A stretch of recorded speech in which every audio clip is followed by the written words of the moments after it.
Hi everyone, welcome back to my channel. After literally a million requests, we are finally reviewing the fragrance that is so popular from RASASI Hawas. I'm going to be letting you know if I think it's worth the hype. This is a very beloved Cheapie, and I also picked up a bottle of Hawas Ice, which I know has been having quite a bit of spotlight online lately. So we're gonna do a side-by-side comparison as well. So we're gonna go ahead and start off with Hawas for him. This was launched in 2015, said to be kind of a fruity aquatic scent in the realm of Invictus.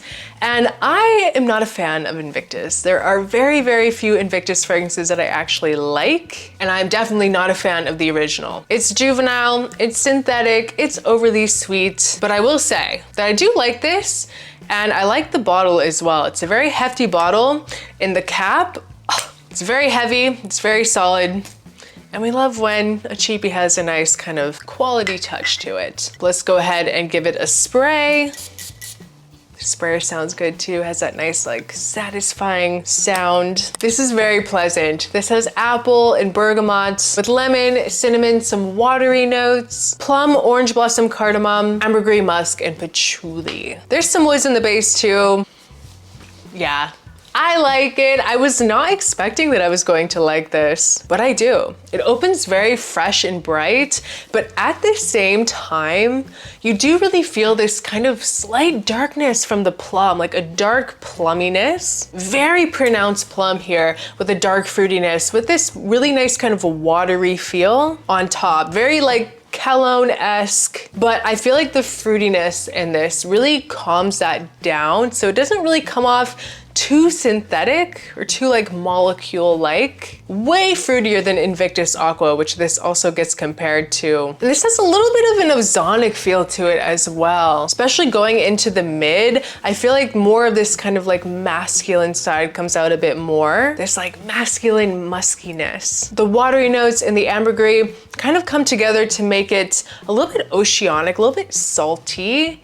And as it goes into the mid, that fruitiness kind of like dissipates a little bit, kind of tones down, and more of this manliness kind of appears. The scent kind of becomes a little bit more aquatic and herbal into the mid and dry down. With this really nice kind of green patchouli, you really feel it in here with this cardamom, like a spicy cardamom, but you do still feel the plum. It kind of gives me a vibe in a way of like juniper berries. I really do feel something kind of like sparkling about Hawas. The sweetness really tones down into the dry down, and you are left with this kind of like clean, kind of soapy side. It smells classic. It smells very wearable, very versatile, not earth-shattering at all. But if you can pick this up for around $40 to $50, I think it's a great option. I totally get the hype for it, especially as a Cheapie. Has decent performance as well, like around 5 to 6 hours with a good kind of moderate projection. Not a beast mode fragrance, but hey, for 40 to 50 bucks, I think it can be forgiven. Really surprised, but now I want to talk about the release from last year, which was Hawas Ice. And I've also seen a lot of people in my comment section asking me to review this. So you guys ask and you shall receive. So let's see how it compares and which one is better. So like I said, this was launched last year. It has a pretty similar note breakdown with some spices, and they take out the watery notes. It has the same hefty bottle and the same really heavy cap, even though it's white. The notes in here are going to be lemon, apple, bergamot, star anise, plum, orange blossom, cardamom, musk, amber, patchouli, and driftwood. So we are missing those watery notes. But immediately, as soon as this opens, honestly, I like it even better. The spiciness in this is just so sensual. Kind of gives it a little bit of a cooling sensation. Like, I do actually understand the name ice. Kind of feels like geranium mixed with some cinnamon. It's definitely going to be a little bit more unique feeling than Hawas, which is going to feel very standard, kind of basic. Not that that's a bad thing at all, but there's definitely nothing aquatic in the opening of this. You do get a sweet fruitiness, but it's a little bit darker, And it does feel a little bit better blended as well because it doesn't have that molecule that makes fragrances, aquatic, especially in the designer world. It has super aromatic spices and it's really hard to explain, but I'm telling you, I really understand why this is called ice. You really get this interesting cooling sensation from the spices, something a little bit minty, but maybe even lavender in here, but done in a very different way. But this isn't really overly minty.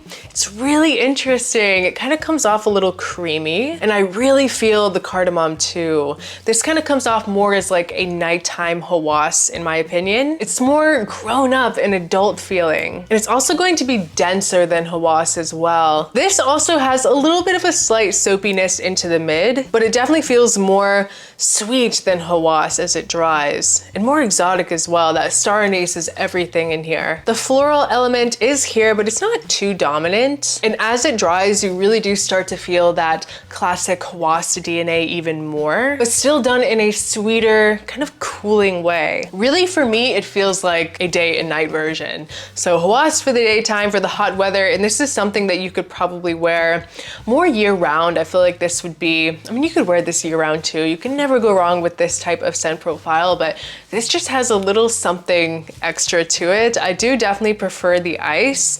I like them both, but there's something that is very, there's a sex appeal element to Hawas ice. A little bit better blending in here as well, I would say, and it's a little bit more substantial feeling. They're both great. This is double the price of this, so keep that in mind, but this is just a little bit more of a standout to me. But guys, that was just my quick side-by-side comparison of Hawas and Hawas ice. I think they're both great scents, and I do understand the hype, and I want to thank everyone for constantly asking me in my live chats, in my comment sections, to try these fragrances. I'm very happy to have them both in my collection, and I think that for the colder weather, we're gonna see a lot of recommendations from me with Hawas ice. It's really good. So I hope you guys enjoyed this video. Please leave a comment below, which Hawas do you prefer? Are there any other flankers that you're interested in hearing about? I would love to know what you think.